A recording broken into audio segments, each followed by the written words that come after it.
blackgirlinmedia. Hey lovies, welcome back to my channel. So today I am talking about choosing the right career. I can tell you guys firsthand, I've known what I wanted to do since I was 15 years old, but I fought it because I didn't think it was possible. So I'm here to tell you, whatever your goals are, go after them because you can do it. So I took a couple notes so I can walk you guys through my journey and what I did and how I ended up where I am today. When I was around 15, 14, I think, I used to watch TRL every day. So I don't know if you guys know what that is, but it was like a countdown show similar to 106 in Park. They used to come on BET, but it came on MTV every morning. And I really liked it because like it was live, like you guys got the crowd outside, and it was in New York City, and you had the people inside going crazy, and your hosts, and they had music guests come on. They would show you like a lot of the newer videos that were out, but it wasn't just like 106 in Park was kind of like solely like hip hop and stuff, which I love that too. I watched that as well, but I liked watching TRL because it kind of exposed me to more genres and stuff. But I thought it was so dope, and whenever I would watch, I'm like, man, I can do that.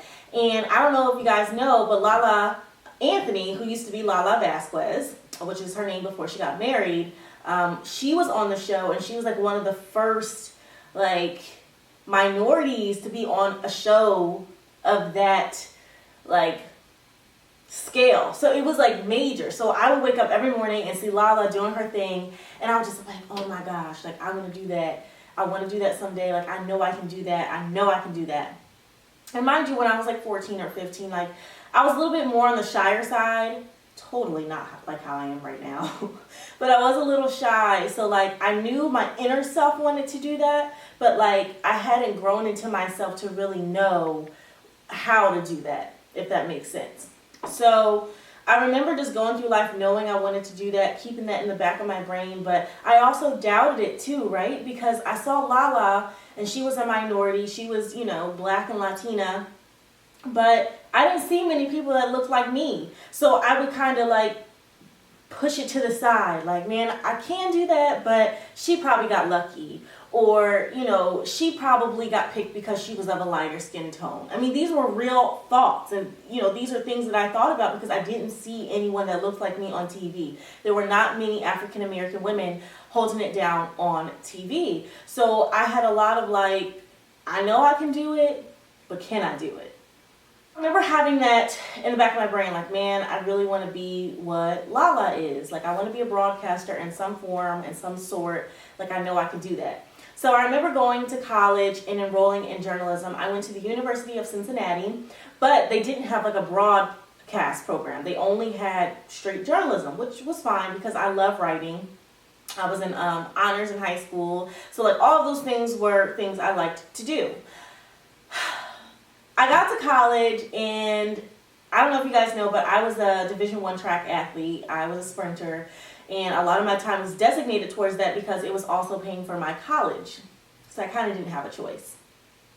And so getting into journalism, a lot of the classes didn't match up with my time for running, like my time for practice and all of that stuff. So like that was also becoming a conflict because, I mean, yes, I was a student athlete, but athletics kind of come first when they're paying for your student education, if you guys know what I mean.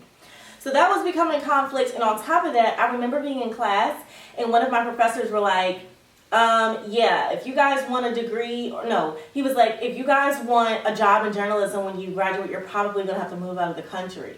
Out of the country? Like, I remember instantly thinking, like, I'm not moving out of the country. Like, what are you talking about? Like, I'm not about to go cover no wars across the sea. I am not about to do any of that. Like, that was not my goal in life. Like, I wanted to be on TRL. I wanted to be doing my thing like Lala. I wanted to be hyping the crowd up. You know, that was my vision. That was my goal. So when my professor told me, Morgan, you're going to have to go like across the country to like report, I'm thinking like, maybe this isn't for me. Like, maybe I, you know, it's all a facade. I got my hopes up. Lala got lucky. That, you know, that really can't happen. That's really not a career that's feasible and you can go to college for. Like, I don't know. I just put it out of my mind. So I ended up changing my major to social work. My sister was a social worker, and I knew that social work interacted with people, and I love interacting with people. I love talking to people. I love getting to know like people's quirks and like just getting to know them and who they are. So I was like, I mean, I could be a social worker. And so I did that for a year. Well, no, I ended up getting my degree in social work, but like my first year studying social work, I couldn't let go of journalism. Like in some form, I knew I wanted to do it, but they didn't have a minor in journalism. So I was like, well, what can I do that's similar and kind of keeps me in that realm so that if I wanted to do something like that, it's still obtainable because I have that piece of paper, I have that degree to say that I have some credentials in it. So, long story short, I went to go see my advisor and I minored in communication. So that was kind of like my way in the door of keeping my dream, of like holding my dream still in my hand, but like I was like not clenching it, but it was like this. This is how I was holding it. So yeah, I ended up doing social work, and it's so funny too because my professor would always be like, you look bored in class, like you don't seem like you're really interested. And she was right, but at the time I was like, how dare she, like I'm getting A's in your class, don't tell me I look bored in your class, like as long as I'm getting this A, you need to mind your business and leave me alone. But now that I look back on it, she was so right. I was so bored. I was interested in social work. I love helping people. I love doing those things, and it's still a huge passion of mine. But it wasn't my number one passion, and I was suppressing my number one passion because I was doubtful about being able to do it. So fast forward, I graduate from school. I graduate from undergrad, and I have a degree in social work, and I minored in communication. So I have those credentials, and I'm off to work. I got my big girl job. I'm a social worker, actually a caseworker to be specific. And that means like I assess child abuse and neglect. Like I went into people's homes and took their children had they not been better. 3, 2, 1. So I ended up getting my degree in social work, and I had my credentials of my minor in communication, and then I was off to my big girl job, and that's when I became a social worker. To be specific, I was a caseworker. So what a caseworker does is when a parent doesn't know how to act, child abuse or neglect, I have to assess that, and if I find that the child wasn't being taken care of properly, I had to, by law, go have a court session, do all that stuff, and take the child out of the home. This took a huge toll on me. I don't know if you guys can tell from my videos, but I'm a huge, like, smiley, bubbly person. Like, I'm always laughing, always having fun, always cracking jokes. But this job kind of took that out of me. Like, I was so sad all the time. The stories you would hear, you thought they weren't real. Like these are stories you hear like on the news and like stories, but you're like, man, that's like 1 in a million, or like that doesn't happen all the time. This stuff happens all the time. And this is when I really grew up. Like I tell people all the time, like I was kind of, I wouldn't say sheltered, but my parents made sure they hid the bad things of the world for me pretty darn good when I grew up. And I grew up, living in the suburbs. I had a pretty good upbringing and stuff like that. So I didn't know much about a lot of stuff. And social work kind of really opened my eyes to that. And man, I was just really sad all the time. Like I remember my case, like the moms on my certain cases were just like, I wake up 8 o'clock in the morning, ready for work. I'm feeling good. Just got a shower. I'm looking cute. I get a call and mom's cursing me out. Why'd you take my effing kid? Even though they weren't doing right, or even if they were, like it was just always something. And imagine being me. Like I think I was 21, 22. It was just a lot. It was a lot. Like I grew up so fast and learned so much.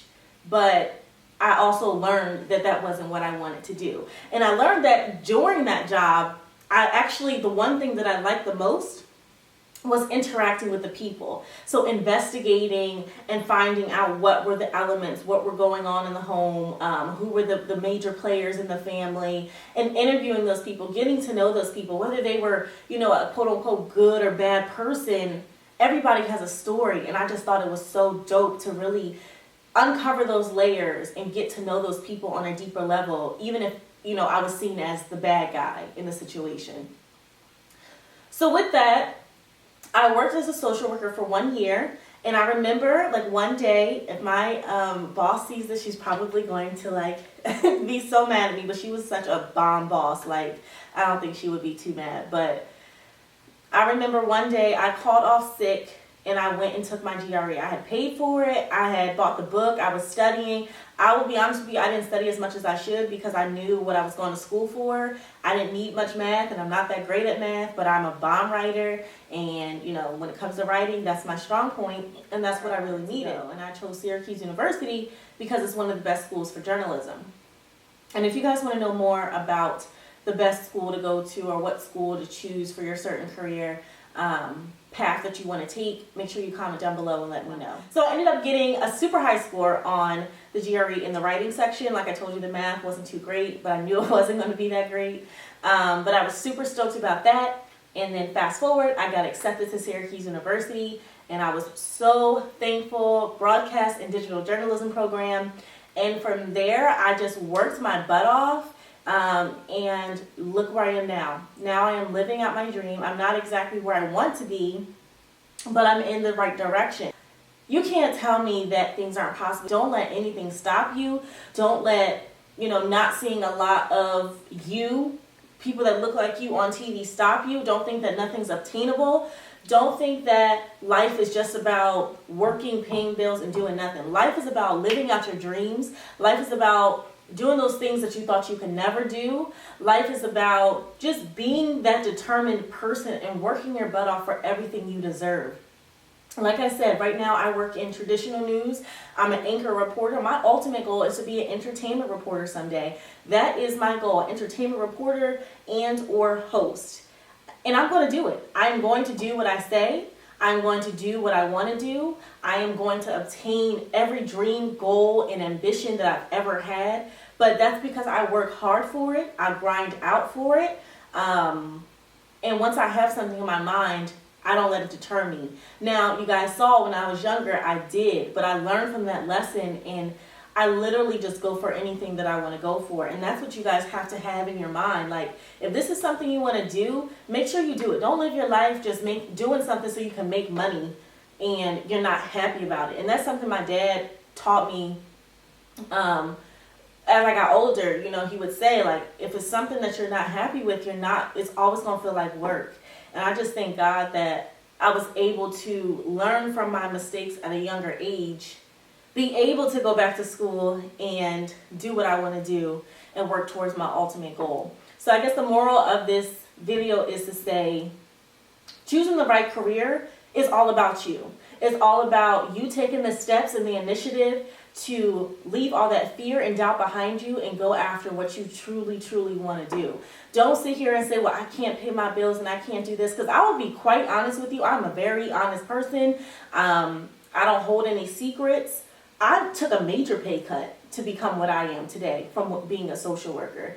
And, some days I'm like, dang, man, like, I remember just being able to go to the makeup store, get whatever I want, come home, do my face and do whatever and go out to eat all the time. Yeah, I can't do those things anymore, but I'm happy. I'm really, really happy that I'm able to take the steps that I'm taking now to get to my ultimate goal and dream career. And that's what you have to do. If you're young, don't let anything hold you back. Go after what you want to go for. Go to school for art. Go to school for, if you want to do a specific language. Go to school for, I know people that study African American studies. Don't let anybody tell you can't study those things because there's no money in it.